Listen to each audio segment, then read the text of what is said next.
En esta ocasión vamos a hacer la aplicación de la ecuación de la energía a una de las situaciones más comunes en el campo de la ingeniería, que es el cálculo de las variables que intervienen en la ecuación, sobre todo la potencia, tanto de bombas como de turbinas, que está asociada a una tubería que transporta un líquido de una posición inicial a un punto final. Esa condición es una condición muy frecuente que hay que calcular eh, para el diseño de sistemas de tuberías en la industria, en la industria en general, en la industria farmacéutica, en los alimentos y también para el manejo del agua potable, de los sistemas de agua potable y todo aquello que requiera conducir un líquido dentro de una tubería. Esta es una aplicación en la cual el flujo es estacionario. Se considera el fluido como no ideal, es decir, es viscoso, lo que conduce a que exista una fricción. La fricción con el tiempo calienta las tuberías y calienta también el fluido por fricción interna, de manera que hay una pérdida de calor o hay un flujo de calor por unidad de tiempo en el sistema, el cual se traduce como una pérdida de carga, es decir, una pérdida de la capacidad de la bomba de mover el fluido o una pérdida de capacidad de la turbina de extraer energía a partir del fluido. Entonces, este problema, que es muy común, nos va a servir para ilustrar el concepto de pérdida de carga, cómo se aplica y dónde se aplica, en qué consiste y cuál es su derivación.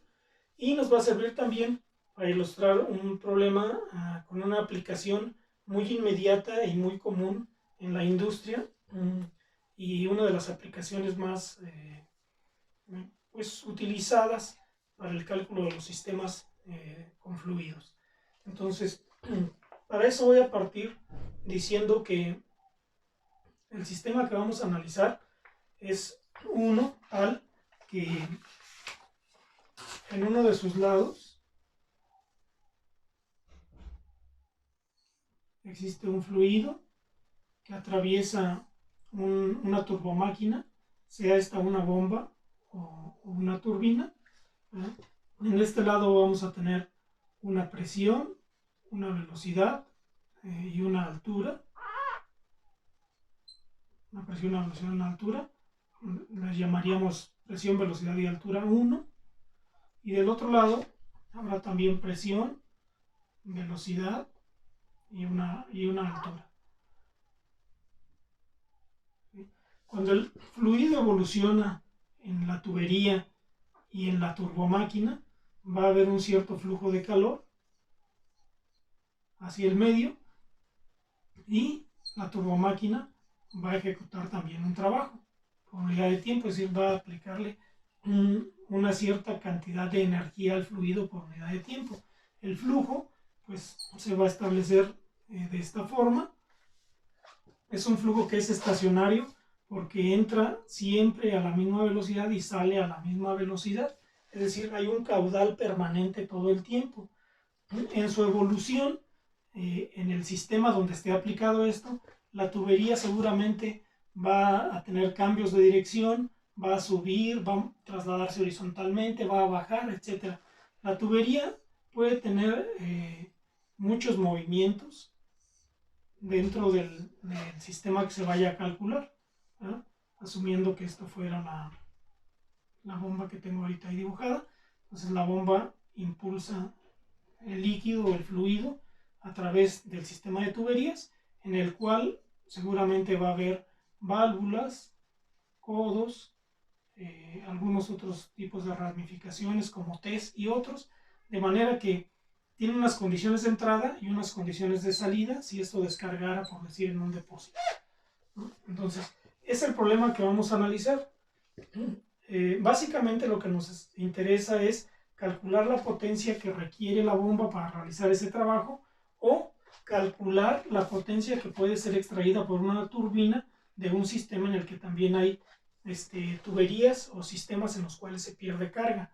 Entonces, partimos, por tanto, de un flujo estacionario, unidimensional, incompresible, viscoso, o sea, no ideal, sino con fricción, y el cual tiene flujos de calor y trabajo. Entonces es un caso mucho más general que el de la ecuación de Bernoulli. Entonces, una vez que he establecido las condiciones para las cuales quiero hacer el análisis, voy a proceder a ir desarrollando la ecuación para llegar al punto que me interesa.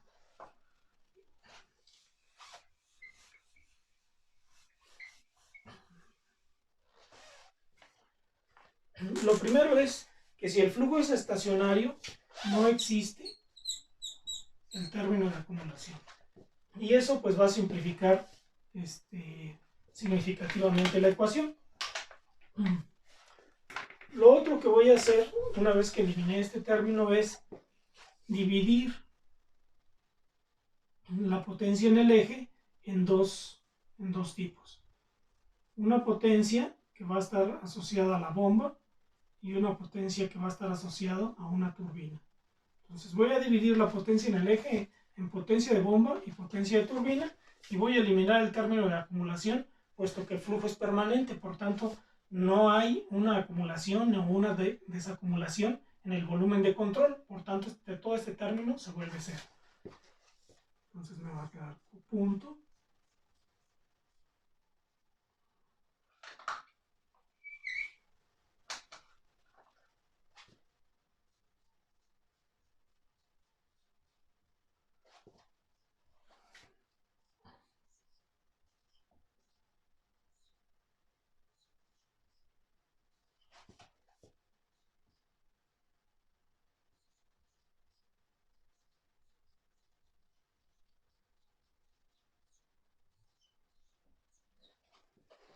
Ya simplifiqué un poquito la ecuación al quitar este término y dividir este.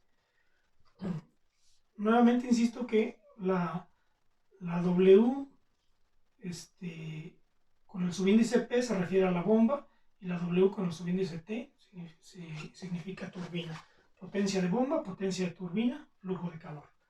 Bueno, lo siguiente es que voy a darle a este término de aquí el valor del flujo másico.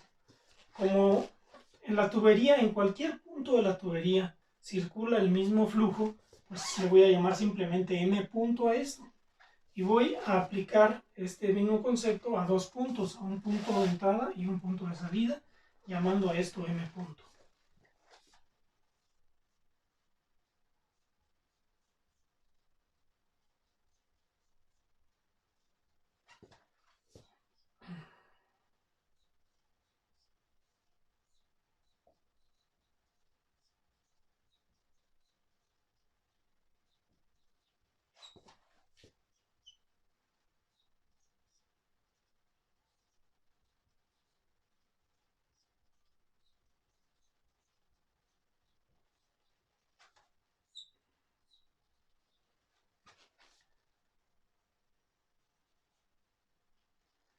Y me va a quedar de esa forma la ecuación. Lo siguiente que voy a hacer es dividir entre M punto G.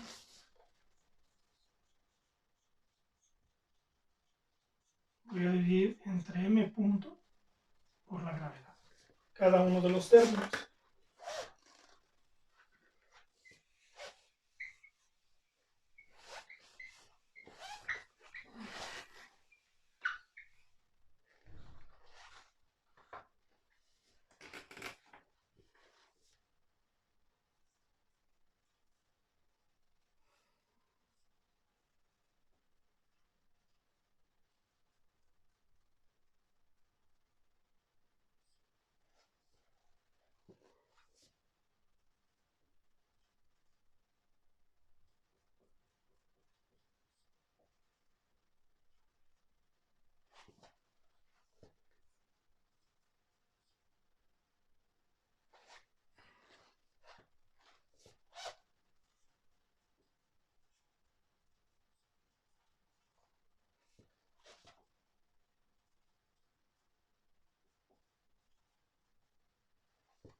Entonces llego a esta ecuación donde cada uno de los términos de flujo de calor y de potencia queda dividido entre el flujo másico por la gravedad, el término de la presión que estaba dividido entre la densidad, al multiplicarse la densidad por la gravedad me da el peso específico, el término que está dividido únicamente entre 2, al dividirlo entre m.g me queda simplemente la g, y el término en z me queda simplemente la z, dado que elimino el m punto y el g.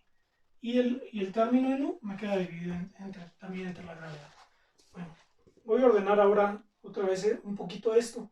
Lo voy a ordenar de manera que de este lado voy a dejar solo los términos de bomba, y del otro lado voy a dejar el término de turbina y el término del flujo de calor.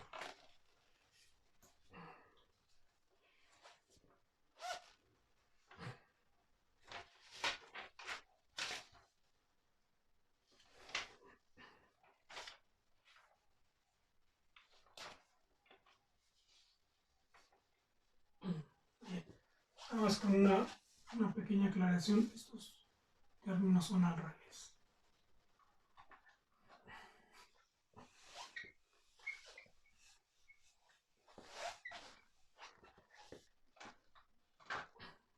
Bien, entonces me queda de este lado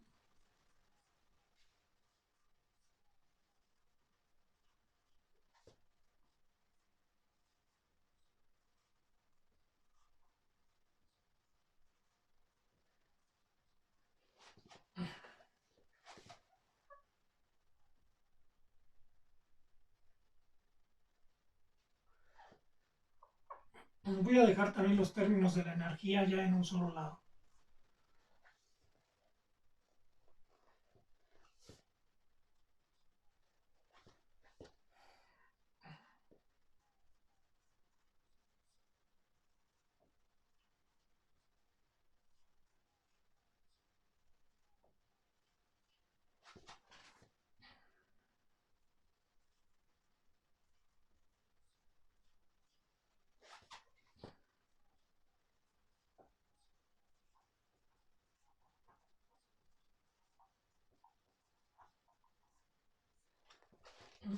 Ya le di un nuevo orden a todo esto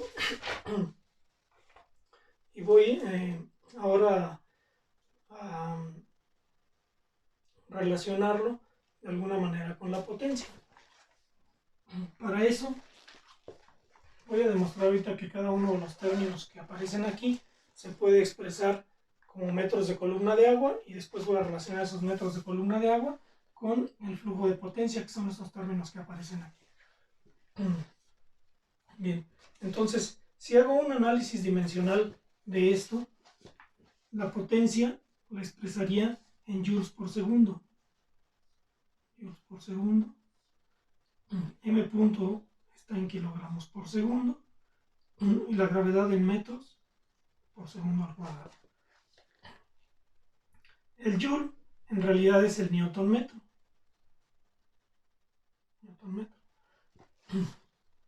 Todo esto de aquí es el newton. Kilogramo metro sobre segundo al cuadrado es el newton.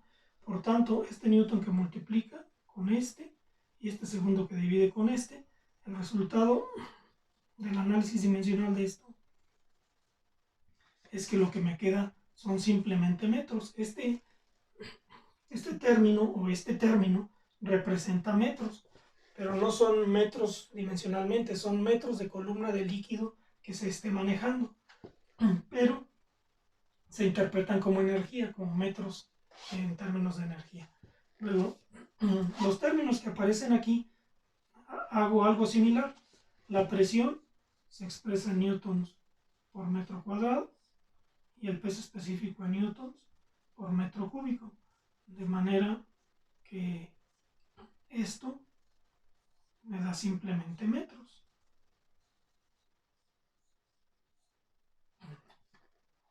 El término B1 cuadrado sobre 2G también me da algo parecido, me daría metro cuadrado entre segundo cuadrado entre metros por segundo al cuadrado.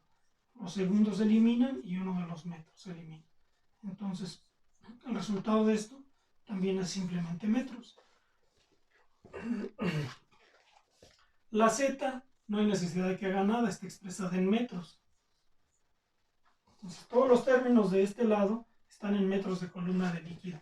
Del otro lado, este término, el primero, es análogo a este, entonces este también estaría en metros.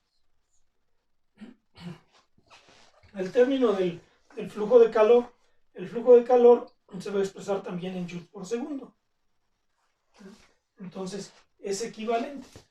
Esto sería newton metro segundo. Y acá kilogramos por segundo por metros por segundo al cuadrado. El resultado del análisis de esto, que es idéntico a este, va a dar metros.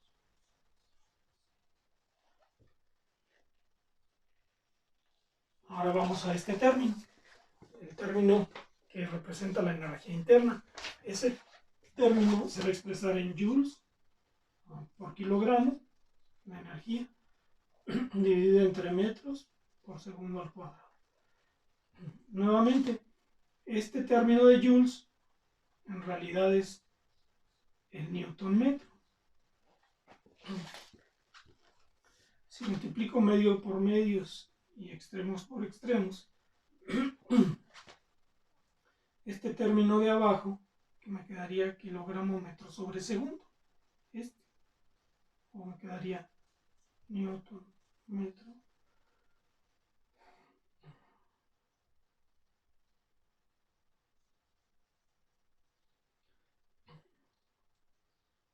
este término, kilogramo metro segundo cuadrado, es 1 sobre el newton, de manera que todo este y este se eliminan y me queda nada más el metro. Los otros términos ya los tengo analizados. El punto al que quiero llegar es el siguiente. Cada uno de los términos de la ecuación de la energía puede expresarse como metros de columna de líquido que se esté moviendo en el sistema o que se esté moviendo a través de la tubería. Como lo que me interesa conocer o calcular al final con esta ecuación es la potencia requerida para impulsar un fluido o la potencia extraída del fluido por medio de una turbina, pues entonces voy a relacionar un poquito estos términos de la potencia con la altura a la cual se está bombeando. ¿Por qué con la altura? Porque la energía la estoy expresando en metros de columna de líquido, entonces por eso la voy a relacionar con la altura.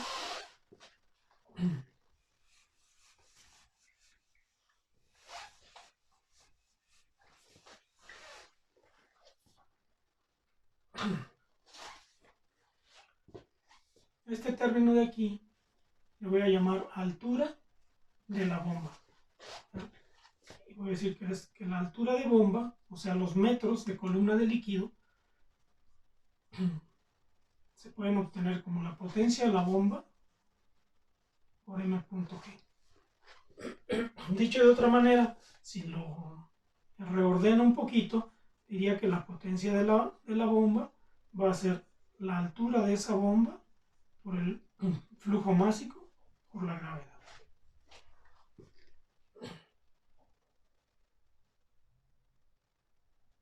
Bien. Entonces, esta sería la manera que tendría de calcular la potencia para un sistema fluido, ¿no? Es decir, si quiero saber cuánta altura puede bombear una bomba, pues lo puedo hacer con esto. Pero regularmente las bombas tienen una gráfica de la altura contra el caudal. De manera que a poco caudal le corresponde mucha altura, a un caudal pequeño le corresponde mucha altura de desplazamiento, a un caudal grande le corresponde poca altura. Y generalmente los catálogos de las bombas, los manuales, traen la curva a la cual responde la bomba, ¿no? Desde luego esto generalmente se acostumbra obtener las gráficas para el agua. Esta altura sería en metros de columna de agua. Si uso otro fluido como aceite, alcohol, glicerina, otro, tendría que hacer la adaptación con el peso específico, la relación que existe entre el peso específico del agua y del líquido de interés. Pero por lo pronto, si es agua, la gráfica sería más o menos así, ¿no? Entonces, esta gráfica correspondería a una cierta potencia, ¿no? Puede haber otras gráficas con otras potencias que van a estar por acá. Sería una potencia 1, potencia 2, potencia 3. Entonces, por lo pronto ya relacioné la altura con la potencia que aparece ahí. Entonces voy a llamarle altura de bomba a este término. A este término de aquí le voy a llamar altura de turbina. Y al término que agrupa el calor y la energía, le voy a llamar, es un término al que le voy a llamar HL, y que representa el flujo de calor y el cambio en la energía interna del fluido, debido a la fricción, tanto a la fricción interna como a la fricción con la tubería. Entonces, ese término que agrupa a estos dos le voy a llamar HL. Lo voy a apuntar aquí abajito. Vamos a decir que HP sería HT de la turbina sería la potencia de turbina entre M.G. Y el término que le voy a llamar HL es un término que va a comprender tanto el flujo que haya de calor como la variación en la energía interna. Y ese término va a ser 1 sobre G por U2 menos U1 menos Q punto entre M punto. Así. Entonces este término se llama término de pérdidas de carga y cuantifica la altura que se pierde o la energía que se pierde debido al flujo de calor y debido al cambio en la energía interna del fluido, ¿no? Entonces, así como está expresado aquí, no es muy rápido de evaluar, pero hay una manera más experimental de determinar esto. Entonces voy a reescribir la ecuación de la energía de manera que ya contemple los términos HP, HT y HL. Es importante decir que este término que es altura de bomba no se debe confundir con H mayúscula, P mayúscula, que son la potencia expresada en caballos, o sea, los horsepower. Entonces, esto es diferente. Esto es altura de bomba y esto es caballos de potencia. Lo comento porque en algunas ocasiones calcularemos la potencia en caballos de potencia y entonces no son la misma variable. Este es H minúscula P y este es H mayúscula P. Aquí la P significa bomba, acá significa potencia. Entonces son distintos. Es una aclaración que considero pertinente hacer.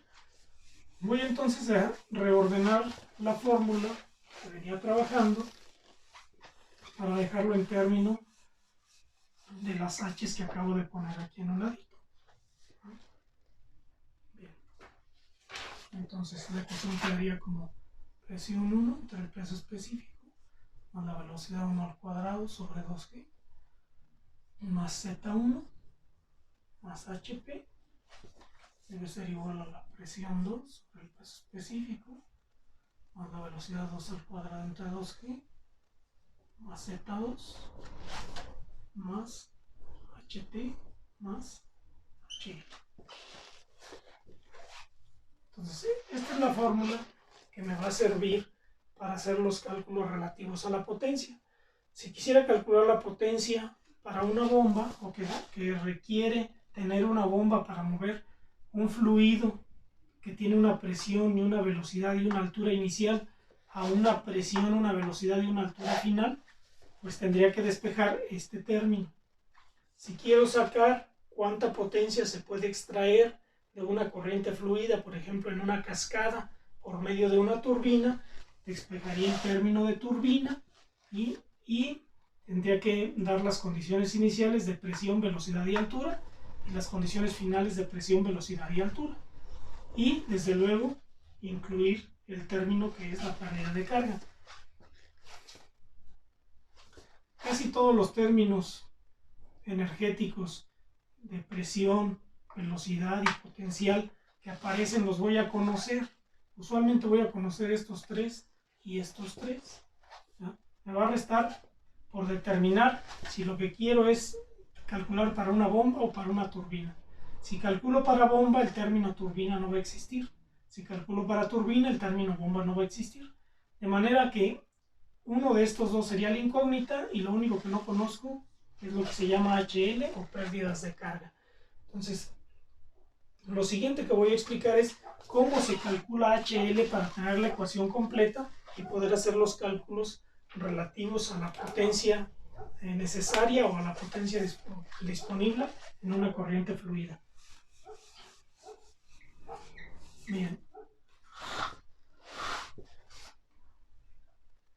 Entonces, para definir o para calcular HL, necesito definir antes de eso un concepto que es el concepto de flujo laminar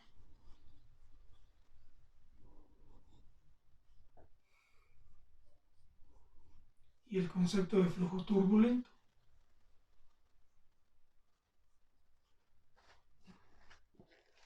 Son conceptos que se pueden apreciar muy fácil. Por ejemplo, si yo tuviera un cigarrillo y ese cigarrillo estuviera encendido,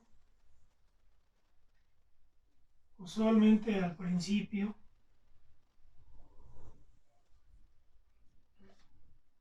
el humo del cigarrillo sube como si fuera en capas de manera muy suave y digamos como lineal, como muy suave. Llega un momento en el que aquí se genera ciertos remolinos.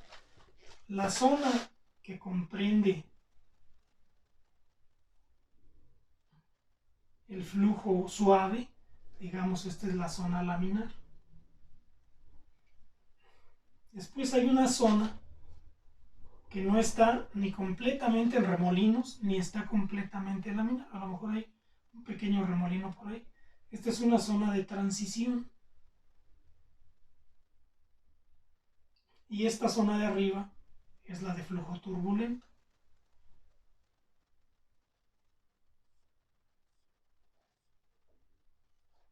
Bien, resulta que HL, las pérdidas por fricción, son de alguna manera una función del tipo de flujo.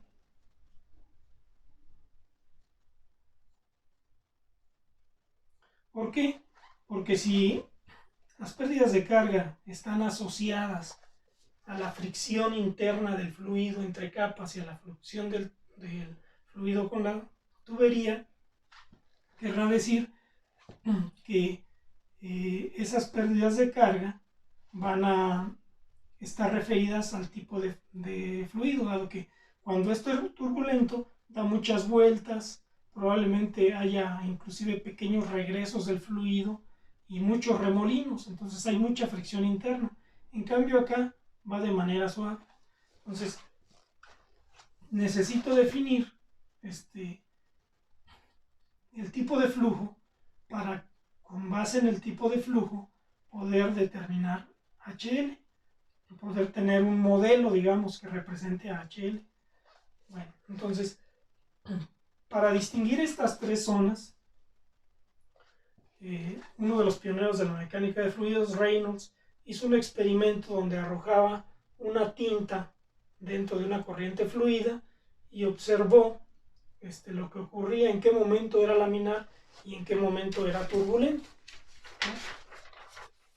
El esquema del experimento es más o menos este.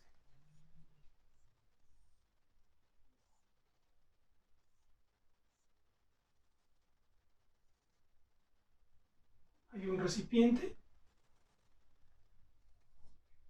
que contiene tinta.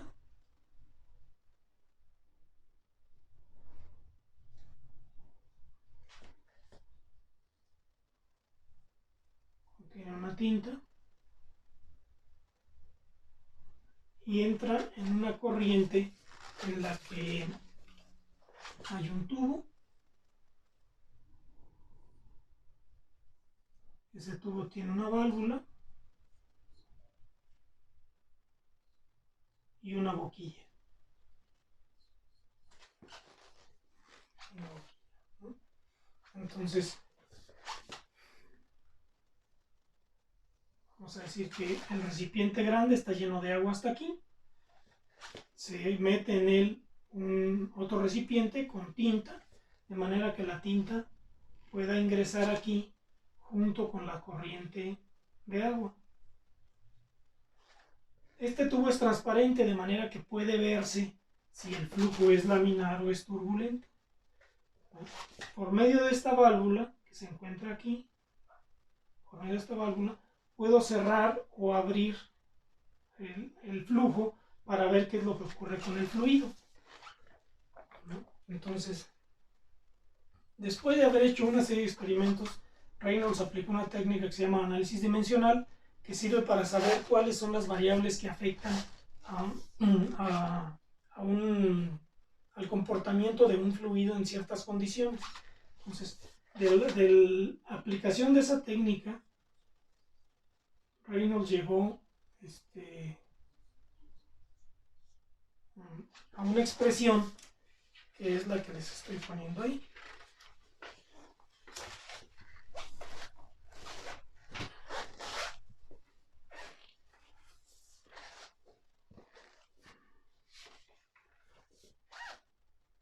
Es al revés, la B va arriba y abajo la viscosidad cinemática. Él llegó a esta expresión en la cual se medía la velocidad del fluido, se tomaba el diámetro del tubo en el cual estaba fluyendo el agua con la tinta y se relacionaban con la viscosidad cinemática del fluido que estaba fluyendo ahí. Entonces, mediante este número, él observó que para determinados rangos del número que ahora se llama número de Reynolds, el fluido se mantenía como laminar. Había otro rango donde estaba en transición y un tercer rango donde ya se volvía turbulento. Entonces, esos rangos fueron los siguientes. Si el número de Reynolds era menor que 2000, el flujo es laminar. Si el número de Reynolds estaba entre 2000 y 3000, el flujo estaba en transición. Y si el número de Reynolds era mayor que 3000, entonces se consideraba turbulento. Entonces ya con esto tengo una forma cuantitativa de representar un concepto cualitativo. Como la zona de transición no es muy clara, se ha adoptado por convención que considerar laminar hasta 2000 y turbulento después de 2000, es decir, eliminar la zona de transición. Pero ya con esto ya tengo cuándo el fluido es laminar y cuándo es turbulento. Entonces, eso es importante para mí porque HL depende de eso, ¿no? Entonces, una vez que he definido qué es el flujo laminar y qué es el flujo turbulento, voy ahora sí a la ecuación por vía de la cual vamos a calcular HL.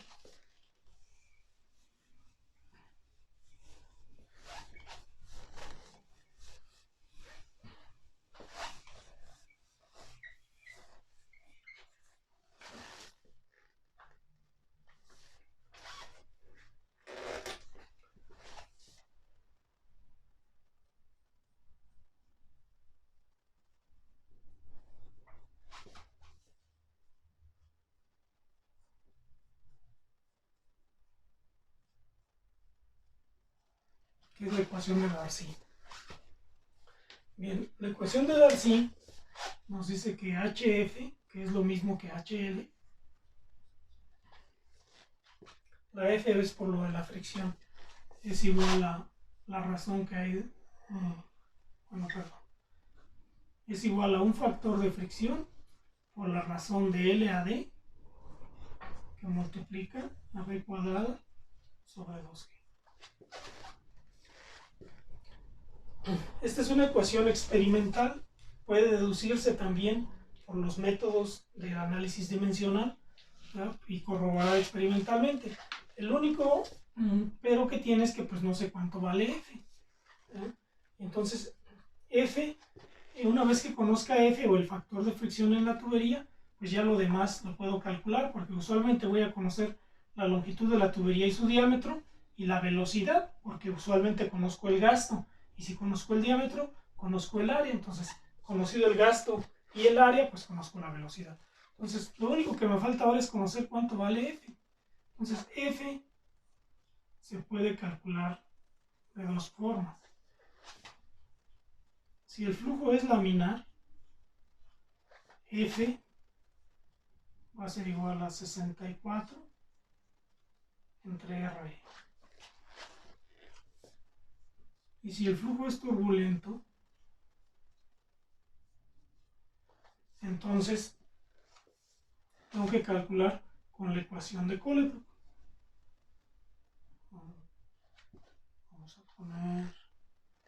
Vamos a apuntarlo.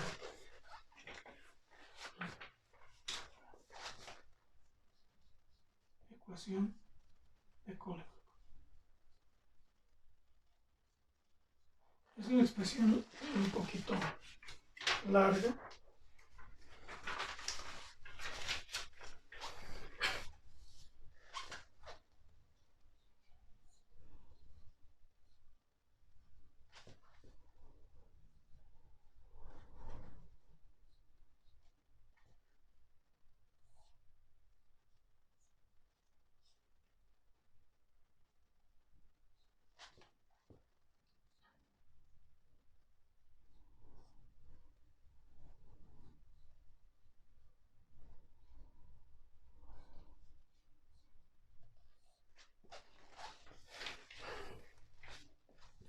Hay que observar que esta ecuación es una ecuación implícita, porque F aparece de los dos lados, de manera que tengo que ir resolviendo por aproximaciones sucesivas. Es decir, tomar un valor inicial de F digamos inicial, calcular F final, volver a poner ahora F final como inicial, volver a calcular y estar checando el error entre la F calculada y la F anterior hasta que la ecuación converja a un cierto grado de error y entonces ahí detenerlo. Esto era un poquito latoso para el momento que se desarrolló la ecuación. La ecuación tiene su origen en una serie de experimentos que se hicieron con tubos rugosos recubiertos de arena, de granos de arena cuyo tamaño se conocía.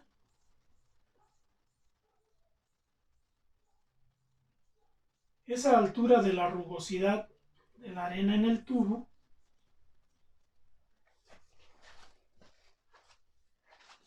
es lo que aquí conocemos como la letra E, el épsilon, esa altura de los granos. Es la altura de la rugosidad. RE pues es el Reynolds y todo lo demás lo conocemos. Entonces, la manera de determinar esto fue un investigador de nombre Nikuradse hizo unos experimentos en tubos recubiertos con arena, hizo circular un flujo a una velocidad con un diámetro, de manera que se podía calcular el número de Reynolds, y determinó experimentalmente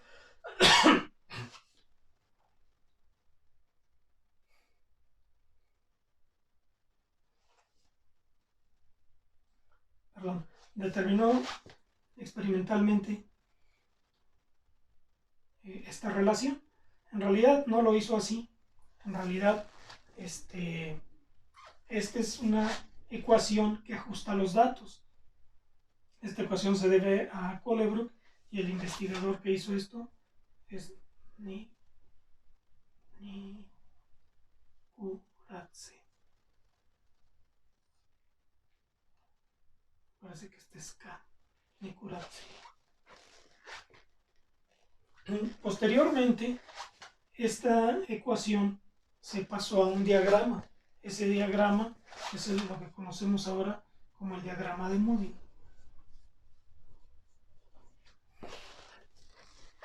La razón de pasarlo a un diagrama es que cuando se desarrolló esto en los 50 o algo así, todos los cálculos se hacían con regla de cálculo, con unas escalas logarítmicas, no había calculadoras.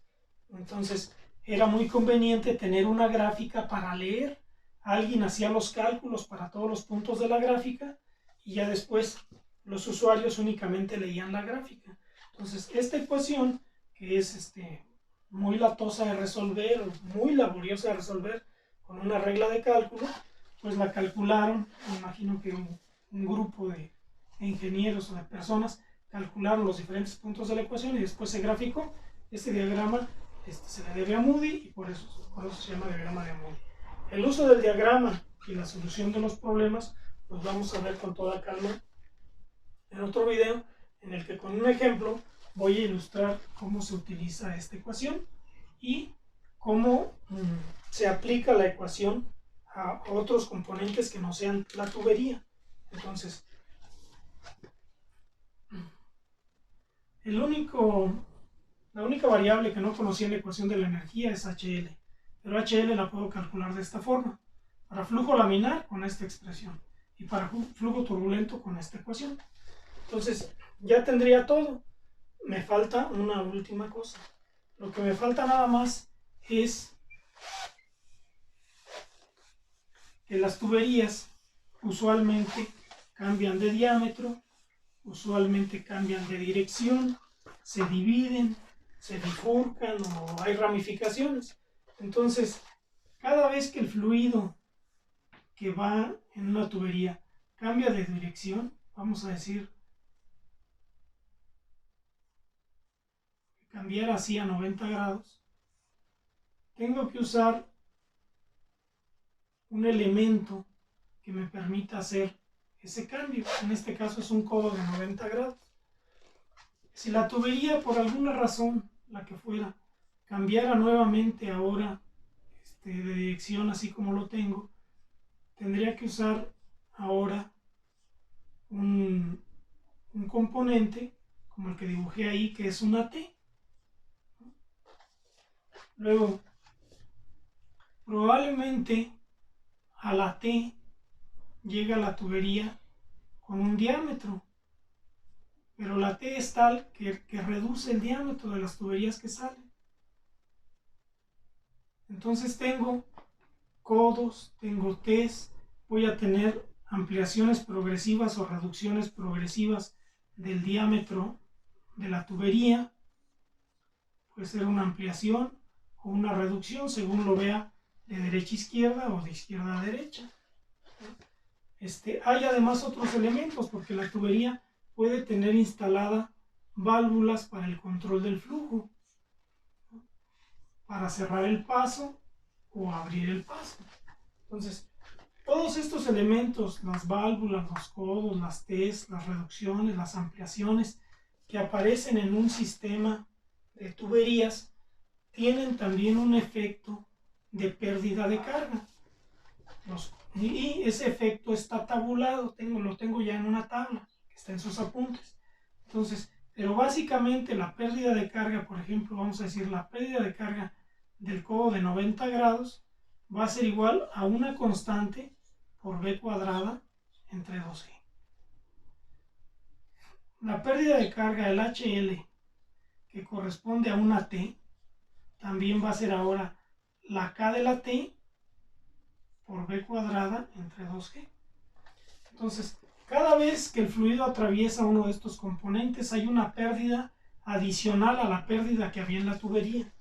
Entonces, tengo que cuantificar todas esas pérdidas. Las pérdidas que ocurren en estos elementos se les llaman pérdidas menores. Se les llaman pérdidas menores porque en las tuberías muy grandes, por ejemplo un gasoducto, un oleoducto o algo así, hay pocos codos y pocas T's y pocas válvulas en relación con la gran longitud de ese gasoducto o de ese oleoducto.